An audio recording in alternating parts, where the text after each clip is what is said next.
नमस्कार मित्रांनो. आज इयत्ता 5वी शिष्यवृत्ती परीक्षेमध्ये विचारला जाणारा आणि हमखास गुण मिळवून देणारा एक प्रश्न आपण अभ्यासणार आहोत. हा प्रश्न वारंवार परीक्षेमध्ये विचारला जातो आणि विद्यार्थी या ठिकाणी चुकतात. तो प्रश्न आपण पाहणार आहोत. 504 मीटर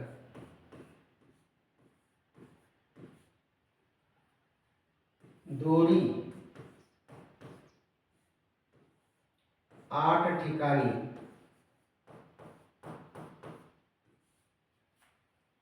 कापून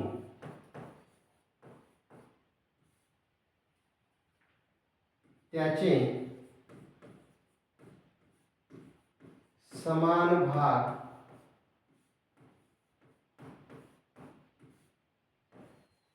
केले तर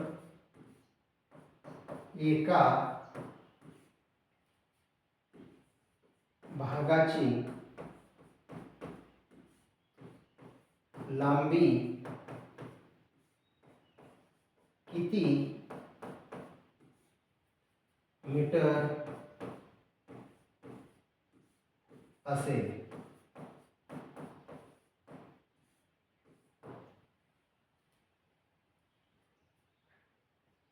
पहा मित्रांनो, या ठिकाणी हा एक प्रश्न आहे आपल्याला विचारलेला आणि या प्रश्नाचा जर आपण अभ्यास केला तर हा प्रश्न वारंवार परीक्षेमध्ये विचारला जातो.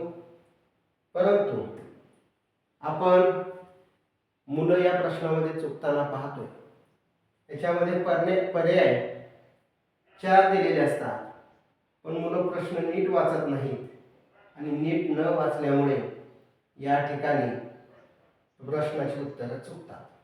आता पर्यायामध्ये मी सुरुवातीला मांडून ठेवतो. पर्याय 1 घेतो 63, दुसरा घेतो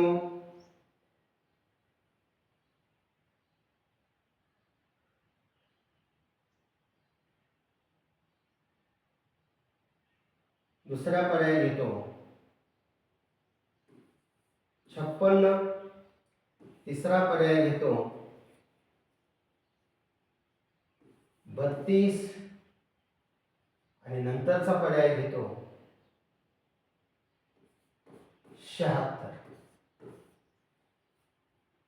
या ठिकाणी जर आपण पाहिलं तर 504 मीटर लांबीची दोरी ती 8 ठिकाणी कापून त्याचे समान भाग केले. मित्रांनो, जेव्हा दोरीची लांबी मीटर मध्ये दिलेली असते आणि त्या प्रश्नामध्ये ती दोरी 8 ठिकाणी कापू द्या किंवा 7 ठिकाणी कापू द्या, जेव्हा एखादी दोरी एका ठिकाणी जर कापली तर त्याचे 2 भाग होतात, हे आपल्या लक्षात येणं अपेक्षित आहे. इथं सांगितले दोरी 8 ठिकाणी कापली. 8 ठिकाणी कापली म्हटल्यानंतर दोरीचा एक भाग वाढणार आहे, म्हणजे तिचे तुकडे होणार आहेत 9 तुकडे. हे विद्यार्थ्यांना समजणं अपेक्षित आहे. समजा दोरी 5 ठिकाणी कापली तर तिचे भाग होणार आहेत 6. दोरी 4 ठिकाणी कापली तर तिचे भाग होणार आहेत 5. या ठिकाणी मित्रांनो दोरी 8 ठिकाणी कापली तर भाग होणार आहेत दोरीचे 9. मग आता आपल्याला काय करायचं? दोरीची लांबी किती आपल्याकडे? दोरीची लांबी आपल्याकडे दिलेली आहे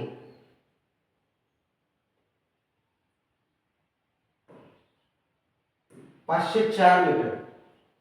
504 मीटर भागिले आपल्याला 9 करावं लागेल आणि मग आपण 9 याला भाग घालवायचा. 9 5 45, उरले 5, वरून घेतले 4, 9 54, भागाकार आलेला आहे आपला 56 आणि हीच 56 मीटर एका दोरीच्या तुकड्याची लांबी होणार आहे. पण काही मुलं समजून घेत नाहीत.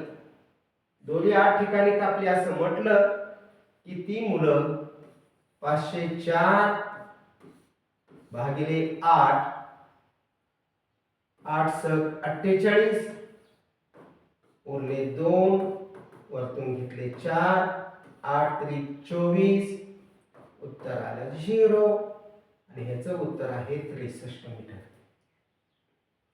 मुलं या आपली भागतात आणि पर्यायामध्ये लगेच 63 उत्तर दिसतात.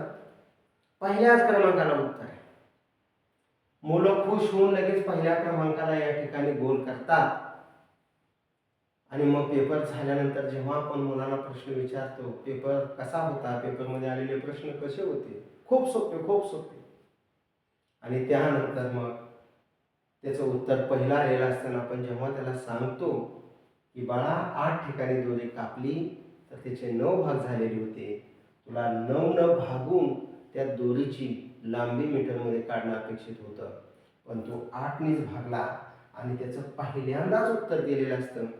शिष्यवृत्तीचे पेपर घेणारे किंवा ते पेपर काढणारे लोक ते काय असा तसा पेपर काढत नाही, तर तुम्ही कुठं चुकताय याचाच ते शोध घेत असतात आणि चुकावं म्हणून उत्तर सुरुवातीला दिलेलं असतं आणि मुलं तुम्ही काय करता, पटकन माझं उत्तर बरोबर आलं म्हणून सुरुवातीच्या पर्यायाला या ठिकाणी टिक करता, गोल करता आणि हातातले 2 गुण तुम्ही घालवता. मित्रांनो, या ठिकाणी आपण लक्षात घ्या की दोरी जर एका ठिकाणी कापली तर 2 भाग होतात, त्यामुळे 8 ठिकाणी कापली तर 9 भाग होतात. मग 9 भागाने त्या लांबीला भागलं तर एका तुकड्याची लांबी आपल्याला निघणं अपेक्षित आहे. हा प्रश्न काळजीपूर्वक सोडवा. हातातले 2 गुण तुम्ही सहज मिळवू शकता. हा भाग तुम्हाला समजला असेल तर इतरांना पण तो तुम्ही शेअर करा आणि या माझ्या व्हिडिओला तुम्हाला लाईक जरूर करावे लागेल, कारण ही ट्रिक किंवा ही गोष्ट तुम्हाला येत होती पण ते समजावून सांगणं अपेक्षित होतं, म्हणून मी समजावण्याचा प्रयत्न केलेला आहे आणि तो भाग तुम्हाला समजलेला असेलच असं समजून मी या ठिकाणी थांबतो. धन्यवाद मित्र.